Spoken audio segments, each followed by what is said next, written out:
একটু একটু একটু একটু একটু একটু একটু একটু একটু আলোচনা চলছে, আলোচনা শেষ হয়ে সেশন শুরু হলে আমাদের বিভিন্ন পর্বে 11 দলীয় এমপিরা কিভাবে কি ভূমিকা পালন করবেন, অনেক ইস্যু আছে, তো এগুলো নিয়ে আলোচনা হচ্ছে। আপনি কি ডেপুটি স্পিকারের বিষয়ে কোনো সিদ্ধান্ত পৌঁছলেন? না, এটা তো জুলাই চার্টারের সাথে জড়িত। আমরা শুরু হলে আমরা জুলাই সনদ সম্পর্কে আমাদের এমপিরা কথা বলবেন।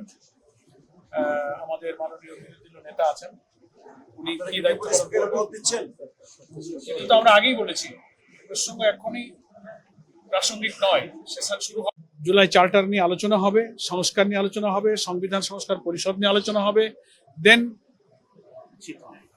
Leader of the opposition will decide.